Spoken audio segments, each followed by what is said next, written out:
चलिए आज एक बहुत पुरानी कहानी में चलते हैं, एक ऐसी कहानी जिसका संदेश आज के ज़माने में भी उतना ही गहरा है। एक कहानी जो हमें बताती है कि हमारे आज के एक छोटे से काम में भी पूरे ब्रह्मांड को बदलने की ताकत छिपी हो सकती है। तो सवाल ये है, क्या हमारा सिर्फ एक फैसला हमारी लिखी हुई किस्मत को पलट सकता है? क्या हमारे आज का एक पल हमारे पूरे अतीत पर भारी पड़ सकता है? और इसका जवाब छिपा है एक बहुत ही कमाल की कहानी में।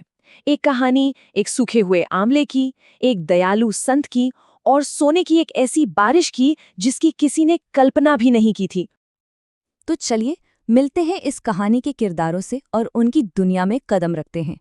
एक तरफ है गरीबी की इंतहा और दूसरी तरफ है दैवीय करुणा का सागर। तो यहाँ दो दुनियाएं हैं, एक दूसरे से बिल्कुल अलग। एक तरफ है हेमावती, जिसकी छोटी सी झोपड़ी में निराशा का अंधेरा है, और दूसरी तरफ है बाल संत शंकर, जिनका तेज सूरज की तरह चमक रहा है। एक वो है जो मान चुकी हैं कि किस्मत ने उन्हें हरा दिया है, और दूसरे वो जो किस्मत को ही चुनौती देने आए हैं। जरा सोचिए उस पल के बारे में। जब शंकर भिक्षा के लिए दरवाजे पर आवाज लगाते हैं तो हेमावती की आत्मा शर्म से सिकुड़ जाती है। उस दैवीय बालक को देने के लिए उसके पास एक दाना तक नहीं है, और ये एहसास उसकी अपनी भूख से भी ज्यादा तकलीफ दे रहा था। अपनी पूरी झोपड़ी छान मारने के बाद उसे वो एक चीज मिलती है, एक अकेला मुरझाया हुआ आंवला। ये सिर्फ एक फल नहीं था, ये उसका अगला निवाला था, उसकी जिंदगी की शायद आखिरी उम्मीद। और अब उसे एक फैसला करना था। और हेमावती का ये फैसला ये सिर्फ एक फल का दान नहीं था।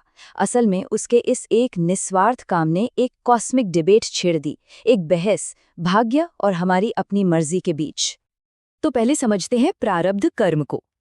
इसको ऐसे समझिए कि ये हमारी जिंदगी की वो स्क्रिप्ट है जो हमारे पिछले जन्मों के हिसाब से पहले ही लिखी जा चुकी है। मतलब जन्म के समय हमें जो ताश के पत्ते मिलते ना, वो यही है। हेमावती की जो गरीबी थी वो इसी प्रारब्ध का नतीजा थी।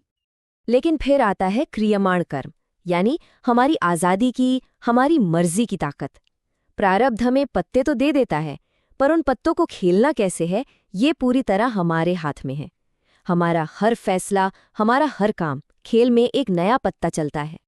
कर्म का ये पूरा सिस्टम ना 3 हिस्सों में बटा है। पहला है संचित, यानी हमारे सभी जन्मों के कर्मों का टोटल अकाउंट। दूसरा है प्रारब्ध, उसी अकाउंट का वो हिस्सा जो हमें इस जिंदगी में मिला है।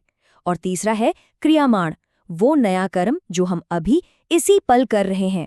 हेमावती की गरीबी उसका प्रारब्ध थी, पर उस आंवले का दान वो उसका सबसे शक्तिशाली क्रियामाण कर्म था। तो जब शंकर ने देवी लक्ष्मी से उस महिला पर कृपा करने को कहा, तो देवी ने प्रारब्ध कर्म के अटल नियम का हवाला दिया। उन्होंने कहा कि कानून के हिसाब से इस महिला की किस्मत में धन है ही नहीं, उसका भाग्य तो पहले ही लिखा जा चुका है। और इसी मोड़ पर वो 8 साल का बालक अपना सबसे बड़ा तर्क सामने रखता है।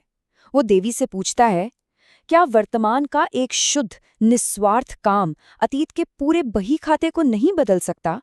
क्या करुणा का सिर्फ एक पल युगों के हिसाब पर भारी नहीं पड़ सकता? और बस यहीं से कहानी उस मोड़ पर पहुंचती है जहां चमत्कार होता है, जहां शंकर ने शब्दों की शक्ति से ब्रह्मांड के नियमों को झुका दिया। शंकर ने उसी क्षण वहीं खड़े खड़े एक स्तोत्र रच दिया। इसका नाम था कनकधारा, यानी सोने की धारा। ये सिर्फ शब्द नहीं थे, ये आवाज की एक ऐसी तकनीक थी जिससे डिवाइन एनर्जी को एक जगह पे फोकस किया जा सके। और इस पूरे स्तोत्र का निचोड़ सिर्फ एक लाइन में था कि देवी की सिर्फ एक कृपा भरी नजर कर्मों के लिखे हुए हिसाब को भी मिटा सकती है।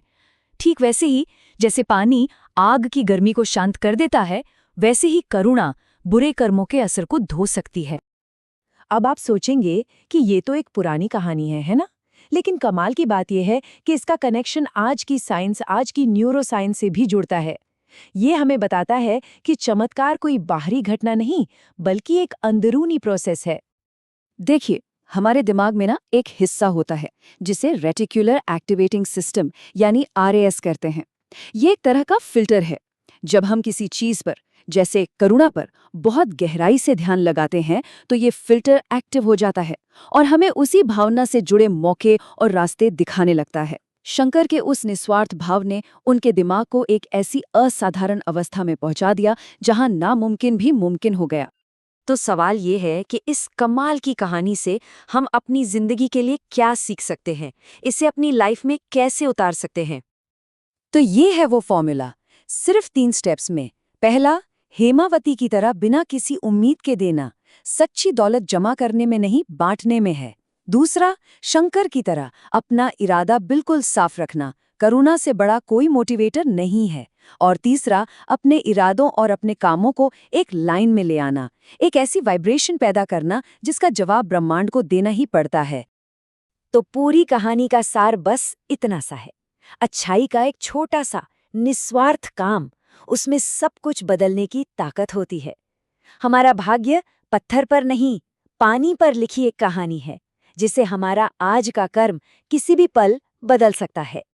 तो अब ये सवाल हम सबके लिए है, वो कौन सा एक आंवला है जो आज हम दे सकते हैं, वो कौन सा छोटा सा निस्वार्थ काम है जो हम कर सकते हैं? क्योंकि जैसा इस कहानी ने दिखाया, कभी-कभी सबसे बड़े चमत्कार की शुरुआत सबसे छोटे से बीज से ही होती है।